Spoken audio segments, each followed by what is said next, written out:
Depois de observar e analisar por muito tempo as relações entre os humanos, o robô no jardim viu que não bastava seu dono demonstrar carinho por ele. O próprio robô deveria retribuir aquele afeto, mas ele não sabia como. E sem saber o que fazer, segurou fortemente na mão do homem e disse: Ensina-me a te amar. E com esses versos começamos o vídeo de hoje.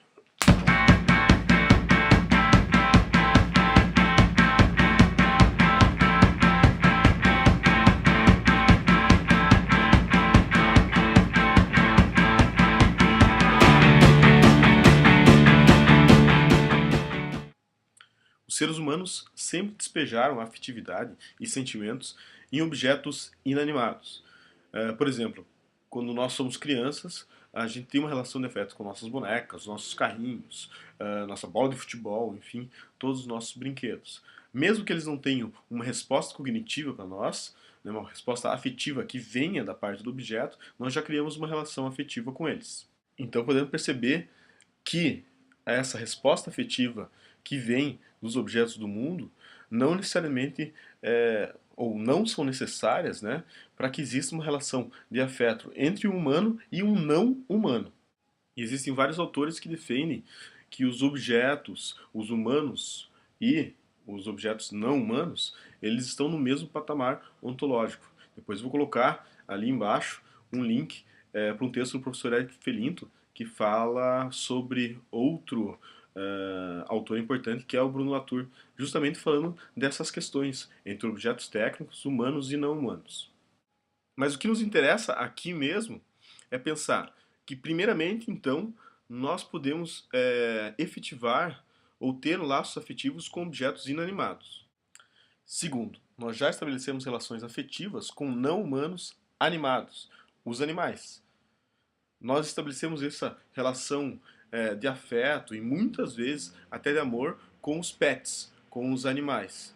Eles demonstram uma resposta cognitiva, eles demonstram afeto para com os homens de volta. Então, essa relação afetiva entre animais e pessoas é um diálogo, né? É formado por estímulos e respostas um do outro.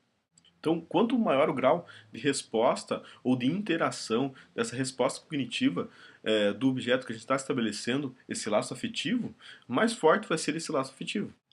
Mas há também, dentro dessa classificação afetiva e amorosa para os objetos, uma coisa bem interessante: a antropomorfia.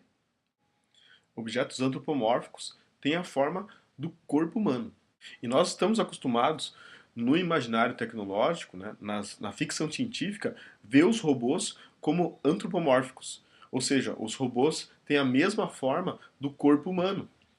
Essa já é uma das primeiras, os primeiros motivos para criar esse laço afetivo. Se eles têm a mesma forma do humano, o mesmo tamanho com o humano, a mesma proporção, né?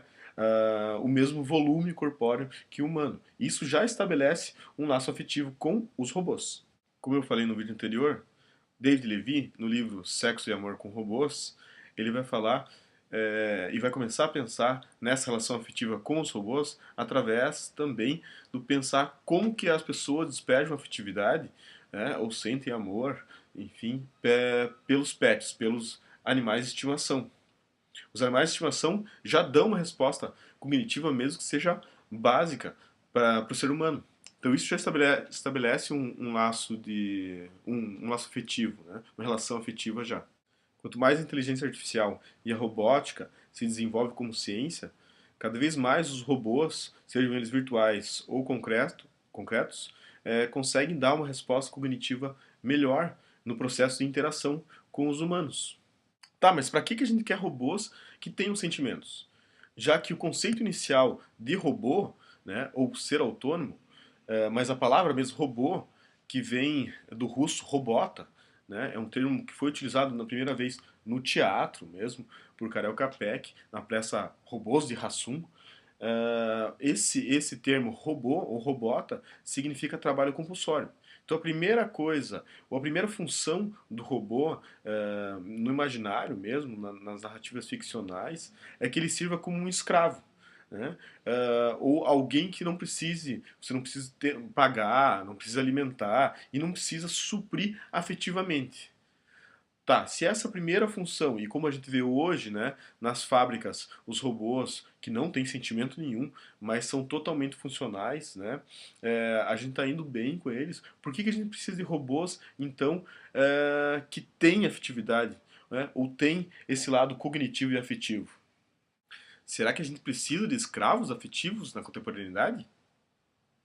Será que a gente quer se relacionar com alguém que a gente não precise suprir as necessidades?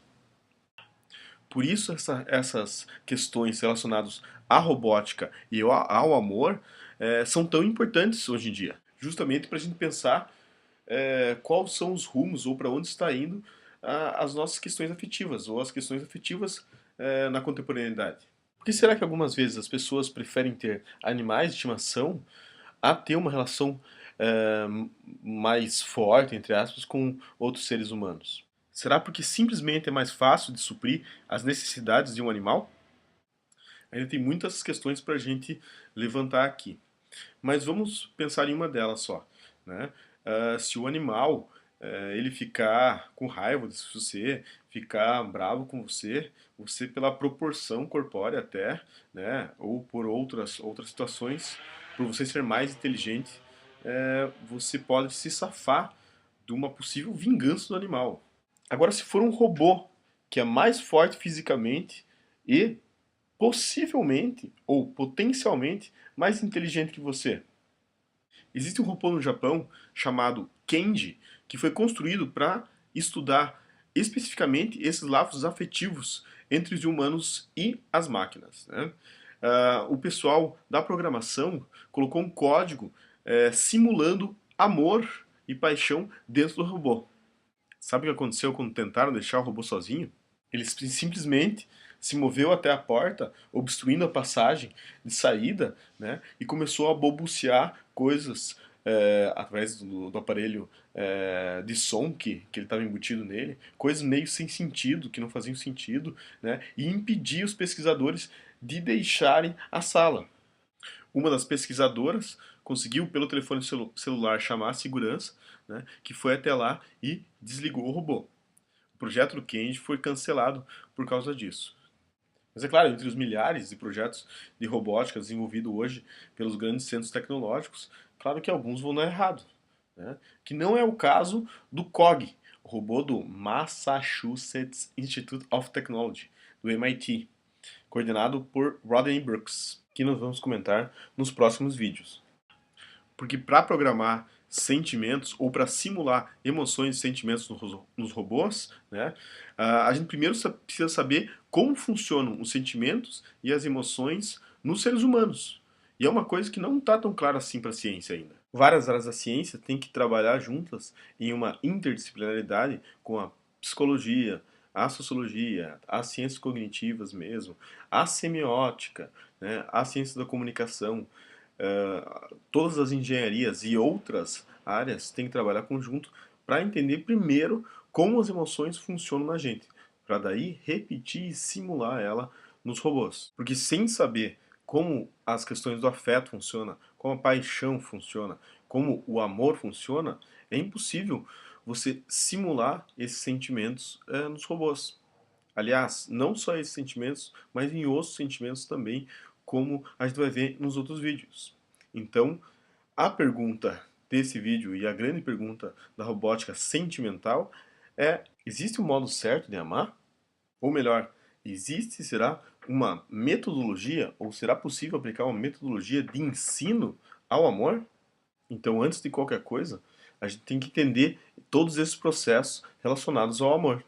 Nesse vídeo você encontra lá embaixo todos os links dos livros que eu citei, dos livros que eu falei, dos autores que eu falei e também para outros vídeos, tá? Ou alguns vídeos que eu citei, alguns casos que eu citei. Sempre agora eu vou deixar ali embaixo, então, na descrição do vídeo, as referências para cada vídeo desse vlog. Queria agradecer os comentários de quem postou lá no Facebook, aqui no YouTube e no Twitter também. Continue deixando as perguntas que a gente vai debatendo ao longo dos vídeos mais questões. See ya!